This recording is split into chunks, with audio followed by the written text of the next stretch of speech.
Uberrima-fied అంటే it means utmost good faith.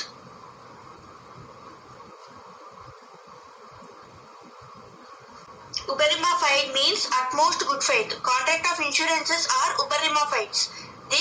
The insurance contract shall fulfill the following. First, ప్రతి ఒక్కరికి duty ఉంటుంది. అన్ని సంబంధించిన ఎవ్రీ మెటీరియల్ ఫ్యాక్ట్స్ అనేది డిస్క్లోజ్ చేయాలి. సబ్జెక్ట్ మ్యాటర్ సంబంధించింది ఏదైనా వాళ్ళు చెప్పకపోతే, డిస్క్లోజ్ చేయకపోతే it leads to the breach of contract. ఒక కేసు చూద్దాం, Srinivas Pillai versus LIC of India. ఈ కేసులో శ్రీనివాస్ పిల్లై అతని wife Ranganayaki joint life insurance policy తీసుకున్నారు. ఈ ఇన్సూరెన్స్ కాంట్రాక్ట్ లో దాని యొక్క టర్మ్స్ ప్రకారం ఈ పాలసీ అనేది డేట్ ఆఫ్ డెలివరీ 6 months ముందు తీసుకోకూడదు ఫీమేల్ అనేవాళ్ళు. వీళ్ళు ఏం చేశారు, డెలివరీ అయ్యి 6 months దాటిపోయింది అని చెప్పారు. వైఫ్ అనే ఆవిడ చనిపోయింది. Claim was made. ఇప్పుడు ఏం జరిగింది, వాళ్ళు కనిపెట్టింది ఏంటంటే there was no gap of 6 months from the date of delivery of the child. 6 months కూడా అవ్వలేదు డెలివరీ జరిగి అని తెలిసింది. Court held that policy was invalid and LIC is not liable. ఇప్పుడు ఎల్ఐసి అనేవాళ్ళు పాలసీ పే చేయక్కర్లేదు. నెక్స్ట్ ఇంకో case ఏంటంటే LIC of India versus Shakuntalabai. Shakuntalabai husband పేరు మీద ఇన్సూరెన్స్ అనేది తీసుకున్నారు. అతను మెన్షన్ చేయలేదు అనమాట. అతనికి కొన్ని రోజులుగా ఇండైజెషన్ అనేది ఉంది. తర్వాత అతను చనిపోయాడు. శకుంతలాబాయ్ అనే ఆవిడ అమౌంట్ క్లెయిమ్ చేసింది. ఎల్ఐసి అనేవాళ్ళు లైబిలిటీ కాదు మేమని చెప్పారు. కోర్ట్ ఏం చెప్పింది, ఇండైజెషన్ అనేది మెటీరియల్ ఫ్యాక్ట్ ఏం కాదు, అది చెప్పనంత మాత్రం ఏం జరగదు, ఎల్ఐసి అనేవాళ్ళు హెల్డ్ లైబుల్ అని చెప్పింది. ఇప్పుడు ఇన్సూర్డ్ అనే వాళ్ళే కాదు, ఇన్సూరర్ కూడా అన్ని డిస్క్లోజ్ చేయాల్సి ఉంటుంది material facts. Equal duty is imposed on both. ఈ అష్యూర్డ్ అనే వాళ్ళు కాంట్రాక్ట్ అయిపోక ముందే, కంక్లూడ్ అవ్వక ముందే డిస్క్లోజ్ చేయాల్సి ఉంటుంది. ఎవ్రీ మెటీరియల్ ఫ్యాక్ట్ అతనికి తెలిసిన ప్రతిదీ డిస్క్లోజ్ చేయాలి. No duty to disclose material facts after the contract. Once contract అయిపోయాక ఇంకేం చెప్పక్కర్లేదు. Ratan Lal versus metropolitan insurance company కేసులో ఈ పరేలాల్ అనే వ్యక్తి ప్రపోజల్ చేశాడు for taking life insurance policy. Doctors వాళ్ళు మెడికల్ చెకప్ చేశారు పరేలాల్ ని అండ్ సర్టిఫై చేశారు ఈ కెన్ బి ఇన్సూర్డ్ అని. పరేలాల్ ఫస్ట్ ప్రీమియం పే చేశాడు, ఇన్సూరెన్స్ పాలసీ అనేది ఇచ్చారు. అదే సాయంత్రం రోజున అతనికి రెస్పిరేషన్ ప్రాబ్లం అనేది వచ్చింది. Doctors of insurance company visited Parelal but did not prescribe any medicines thinking that it was a very small disease. ఏదో చిన్న డిసీజే కదా అని చెప్పి డాక్టర్స్ మెడిసిన్స్ కూడా ఏమి ఇవ్వలేదు. తర్వాత పరేలాల్ అనే వ్యక్తి చనిపోయాడు. అమౌంట్ క్లెయిమ్ చేశారు. కోర్ట్ ఏం చెప్పింది, కంపెనీ లైబుల్ అని చెప్పింది. Ignorance of fact is excusable but ignorance of material fact is not excusable. Okay, important point. Every person who wants to get the insurance on life or property shall fill up the proposal form given by the insurance company.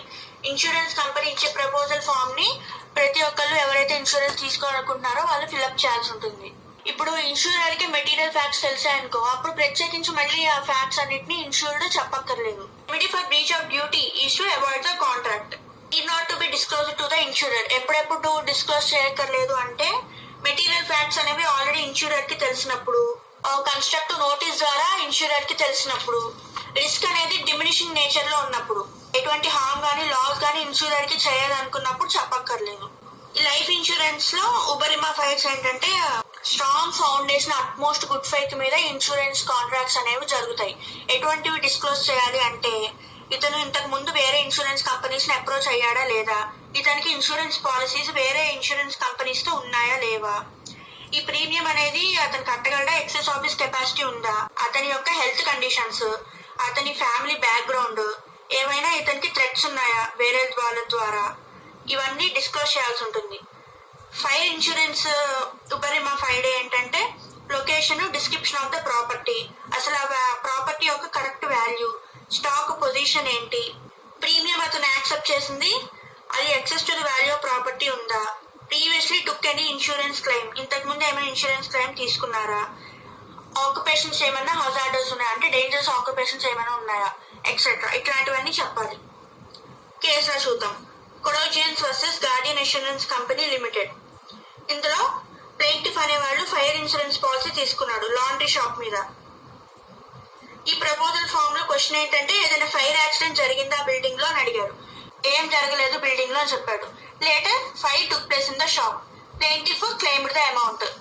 తర్వాత ఏం prove అయింది, ఆ building లో already fire accident అనేది జరిగింది, అందులో motor vehicle అనేది burn అయిపోయిందని తెలిసింది. ఇప్పుడు court held that company was not liable, company pay చేయక్కర్లేదు. Next case health versus reliance fire and accidental insurance company. ఈ కేసులో ఏంటంటే ఎష్యూర్డ్ ఫైర్ ఇన్సూరెన్స్ తీసుకున్నాడు ప్రాపర్టీ మీద. కొన్ని ఫ్యాక్ట్స్ అనేది డిస్క్లోజ్ చేయలేదు. ఏంటి, తన గూడ్స్ లో ఎక్స్ప్లోజివ్స్ ఉన్నాయని చెప్పలా. ఫైర్ అనేది took place, goods were burned. Plaintiff ఇప్పుడు అమౌంట్ క్లెయిమ్ చేస్తున్నాడు.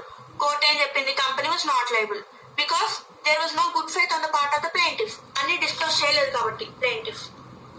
మెరైన్ ఇన్సూరెన్స్ లో ఉపరిమఫైడ్ ఏంటి, అతనికి తెలిసినవన్నీ డిస్క్లోజ్ చేయాల్సి ఉంటుంది.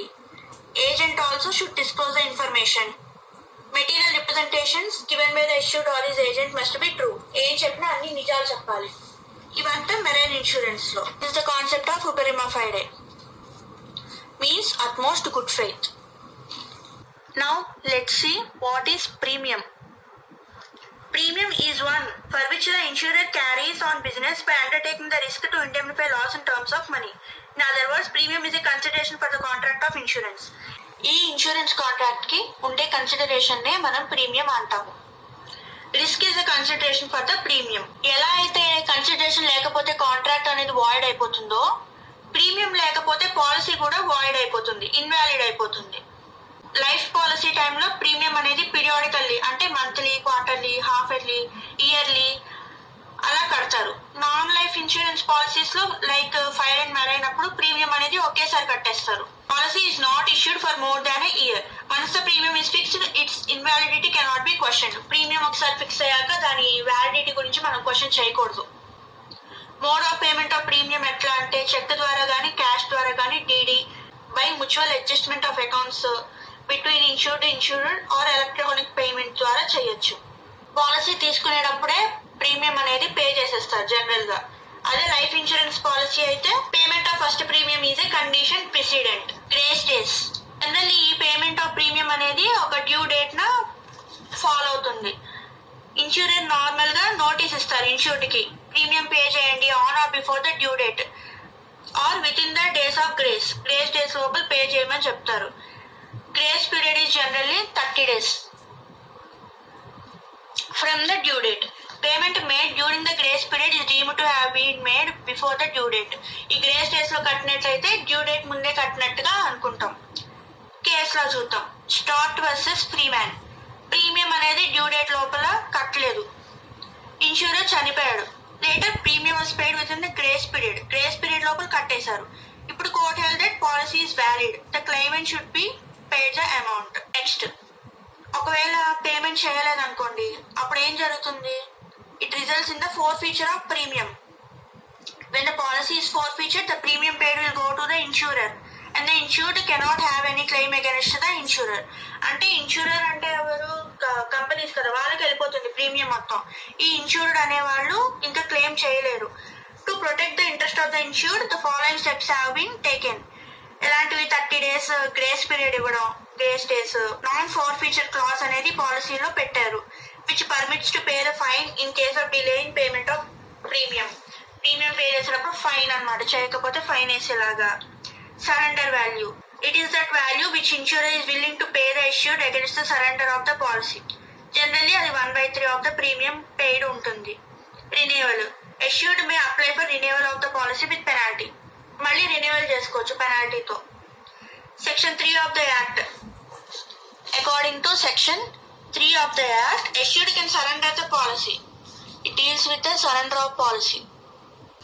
ఇప్పుడు 3 consecutive years వరకు అతను ప్రీమియం పే చేస్తూ వచ్చాడు అనుకో, అప్పుడు అతను guaranteed surrender value and it shall not be lapsed for non payment of the premium. అతను ఎక్వైర్ చేస్తాడు గ్యారంటీడ్ సరెండర్ వాల్యూ అనేది. ఇప్పుడు నాన్ పేమెంట్ ఆఫ్ ప్రీమియం, అతను ప్రీమియం కట్టలేదు కదా అనేది అది ల్యాప్స్ అయిపోదు. Return of premium. General rule ఏంటి? Premium once paid cannot be return. దీనికి కూడా కొన్ని ఎక్సెప్షన్స్ ఉన్నాయి. ఎలాంటప్పుడు? Fraud on part of the insured.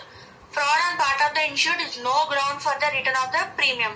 Where there is a fraud on the part of the insurer may take following steps. ఎలాంటి steps తీసుకున్నాడంటే, insurer అనే వ్యక్తి refuge చేయొచ్చు further premium తీసుకోవడానికి, లేదంటే కాంట్రాక్ట్ ని రెప్యూడియేట్ చేయొచ్చు, కోర్టుకి అప్లై చేసుకోవచ్చు పాలసీ అనేది క్యాన్సిల్ చేయడం చెప్పడానికి. పాలసీ అనేది మెచ్యూర్ అయిపోయింది అనుకోండి, డిఫెన్స్ ఆఫ్ ఫ్రాడ్ తీసుకొని రికవరీ ఆఫ్ అమౌంట్ కోసం సెటప్ చేసుకోవచ్చు. ఇప్పుడు ఎవిడెన్స్ అనేది పోయింది, అప్పుడు suit may be filed for declaratory decree under specific relief act 1963. Void ఎబ్ ఇనిషియో అంటే ఫ్రమ్ ద బిగినింగ్ అని, ఇది స్టార్టింగ్ నుంచే వాయిడ్ అని అర్థం. ఎప్పుడు అలాంటి ఇల్లీగాలిటీ ఏమైనా ఉంటే అది వాయిడ్ ఎబ్ ఇనిషియో అవుతుంది policy. According to section 65 of Indian contract act 1872, if contract is void the return of premium may be claimed. ఇప్పుడు కాంట్రాక్ట్ వాయిడ్ అయిపోయింది అనుకోండి, ప్రీమియం రిటర్న్ చేసుకోవడం కోసం మనం అడగచ్చు. In case of mistake of fact, contract of insurance is void, then the premium paid will be returned. If the contract of insurance is void due to mistake of law, premium will not be returned. Mistake of fact అయితే return వస్తుంది మనకి, mistake of law అయితే return రాదు. Refund of premium under marine insurance act 1963. ఈ marine insurance లో refund ఎప్పుడు వస్తుంది? ఇప్పుడు కన్సిడరేషన్ అనేది టోటల్ గా ఫెయిల్ అయిపోయినప్పుడు and there is no fault on part of the insured, premium అనేది రిటర్న్ ఇవ్వాలి. Consideration is divisible, a proportionate part of premium will be returned. Policy అనేది వాయిడ్ అయినప్పుడు ప్రీమియం అనేది రిటర్న్ చేస్తారు. ఇన్సూరబుల్ ఇంట్రెస్ట్ అనేది ఏ స్టేజ్ లో అయినా లేకపోయినా ద ప్రీమియం అనేది రిటర్న్ అవుతుంది. This is the concept of premium. Now let's discuss assignment of policy. Assignment అంటే transfer. Assignment of insurance policy means transfer of insurance policy from one person to another. ఒక person నుంచి ఇంకో person కి transfer చేయడమే assignment. Transfer చేసే వాళ్ళని అసైనర్ అంటాము. ఎవరికైతే ట్రాన్స్ఫర్ చేస్తామో అసైనీ అంటాం. According to section 130 of transfer of property act 1882, every actionable claim can be transferred by means of separate instrument in writing duly stamped and signed by the transfer. Insurance policies ని కూడా మనం actionable claims అంటాము. Hence they are assignable by the assignment of policy. ఇప్పుడు assignee అనే వ్యక్తి అసైనర్ యొక్క shoes లోకి వెళ్తాడు, అంటే అతని పొజిషన్ లోకి వెళ్తాడు and can make the claim from the insurer. Insurer నుంచి క్లెయిమ్ తీసుకుంటారు. ఫైర్ ఇన్సూరెన్స్ పాలసీ అయితే insured must have insurable interest not only at the time of taking the policy but also at the time of making the claim. Claim చేసేటప్పుడు కూడా insurable interest అనేది ఉండాలి in case of fire insurance policy. లేకపోతే ఆ policy అనేది invalid అయిపోతుంది. Example చూద్దాం. ఏ అనే వ్యక్తి తన హౌస్ మీద ఫైర్ ఇన్సూరెన్స్ పాలసీ తీసుకున్నాడు అతని పేరు మీద. తర్వాత ఏం చేశాడు, అతని ఇంటిని బికి ట్రాన్స్ఫర్ చేశాడు. బికి ట్రాన్స్ఫర్ చేశాడే కానీ ఫైర్ పాలసీని బికి ట్రాన్స్ఫర్ చేయాల. తర్వాత హౌస్ అనేది బర్న్ అయిపోయింది, ఫైర్ యాక్సిడెంట్ జరిగింది. ఇప్పుడు B cannot claim the policy amount. ఎందుకని? పాలసీ అనేది బి నేమ్ మీద లేదు, అది ఏ పేరు మీద ఉంది. ఇప్పుడు ఏ కూడా cannot claim the policy amount. ఎందుకు? హౌస్ అనేది ఇతని పేరు మీద లేదు, బి పేరు మీద ఉంది. దీన్నే ఏ అనే ఇప్పుడు వ్యక్తికి insurable interest in the house లేదని చెప్తాం. సో అతనికి పాలసీ రాదు. అసైన్మెంట్ అనేది విత్ ఆర్ వితౌట్ కన్సిడరేషన్ చేయొచ్చు. Assignment of life policy. According to section 130 of Transfer of Property Act 1882, an assignment of life insurance policy may be effected by an instrument in writing signed, transferred or authorized agent, whether notice of such transfer is given or not. Life Insurance Act 1938 లో section 38 అనేది deals with assignment of life insurance policy. దీనికి కొన్ని conditions ఉన్నాయి. ఏంటంటే assignment అనేది should be in writing. It must be signed by the assigner or his agent. దాన్ని attest చేయించాలి. Insurer ఎవరైతే నోటీస్ ఆఫ్ అసైన్మెంట్ తీసుకుంటారో అది అతను రికార్డ్ చేయాల్సి ఉంటుంది. ట్రాన్స్ఫరీ నేమ్ ఏ రోజు అయితే తీసుకున్నారో, the notice is received and issues and acknowledgement by accepting a fee of ₹1 if necessary. Assignment of fire and marine policies చూద్దాం. Section 130 of transfer of property act 1882, a fire policy may be assigned by endorsement. Endorsement ద్వారా ఈ fire policy అనేది జరుగుతుంది. Or other writing on the policy in favor of a person in whom the property subject matter absolutely vested. Marine policy కూడా similarly fire policy లాగానే ఉంటుంది, కానీ దీంట్లో కొన్ని మైనర్ డిఫరెన్సెస్ అనేవి ఉన్నాయి. ఆ మైనర్ డిఫరెన్సెస్ ఏంటో చూద్దాం. ఫైర్ ఇన్సూరెన్స్ పాలసీలో it cannot be assigned without the consent of the insurer. Insurer consent లేకుండా మనం పాలసీ అనేది అసైన్ చేయలేం. అదే మెరైన్లో అయితే it can be assigned without the consent of the insurer. Insurer consent లేకుండానే మనం అసైన్ చేయొచ్చు. ఫైర్ ఇన్సూరెన్స్ పాలసీలో సబ్జెక్ట్ మ్యాటర్కి లాస్ జరగక ముందే అసైన్మెంట్ అనేది జరగాలి. వెరాజ్ ఇన్ మెరైన్ లాస్ జరిగా కూడా మనం అసైన్మెంట్ చేయొచ్చు. This is the concept of assignment. Okay, this is for now and let's discuss about impact of suicide on life insurance, contract of marine insurance, what is voyage, nature of fire insurance, etc. in another video. Thanks for watching.